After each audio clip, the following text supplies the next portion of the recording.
Alright friends, I am going to share today about attaching the end panel to our Patchwork Duffle bag and attaching the bias binding. So I already have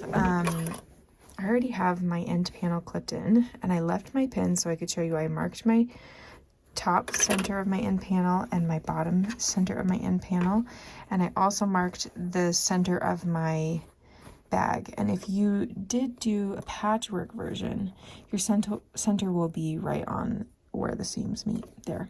Anyway, so I can pull these out because I've already got it pinned in place, and then I marked this against the center of the zipper. So that's how I marked my center. So I can remove these pins, and I am going to sew the end panel against the base of my sewing machine. So that's why I clipped my Wonder Clips this way, because I have the flat side to be able to sew along my machine. So I'm just going to sew that with 1/4" seam all the way around. You can see like I eased in the panel as I went and clipped it a bunch. Don't be scared to use lots of clips because they will be your friend.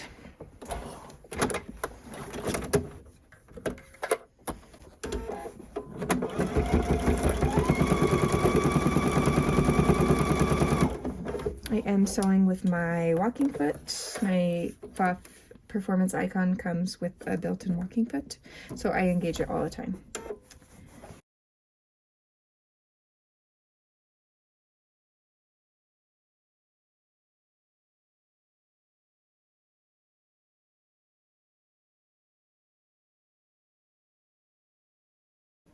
So now my end panel is attached and I have my bias binding prepared. So I'm going to attach the bias binding on here. If you like, you can pin every like 4 to 6 inches on this to keep it from twisting, because bias binding, if you don't line it up perfectly, you can see it can like twist and be all ripply like that. So you want to make sure you keep that even when you're attaching it. But I sometimes like to clip it on just so that I have it in place where I intend to sew. So I'm going to do that.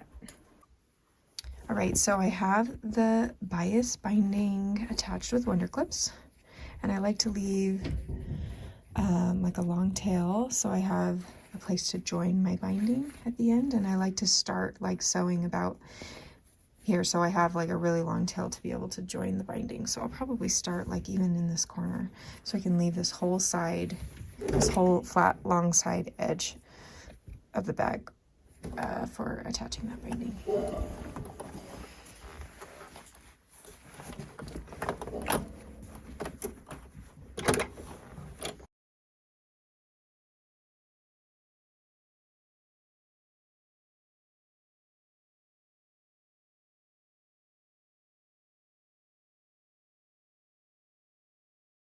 All right, now that it's sewn, I'm going to take this over to my cutting table and trim that down so I can join my binding ends and continue sewing down the binding.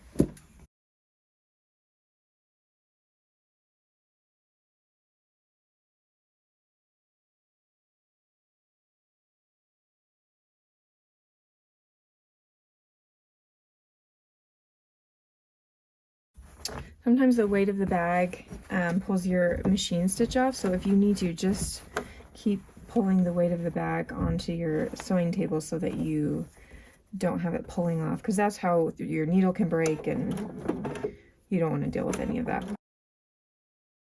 All right, so now we're just going to flip this over and top stitch the side. So if you have bulk in your corners, you can always trim those corners out if you need.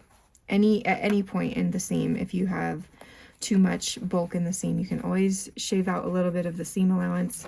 And I like to use my favorite tool for binding. It's by Annie's Stiletto and Pressing Tool, and I will show you how I use it.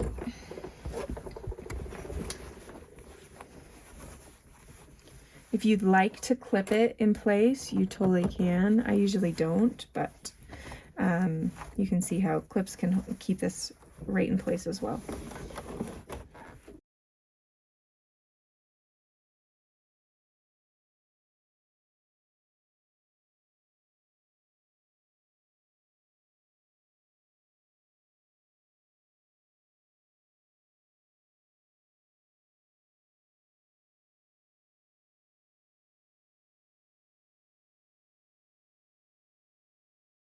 Alright, and now I have the binding finished on one end.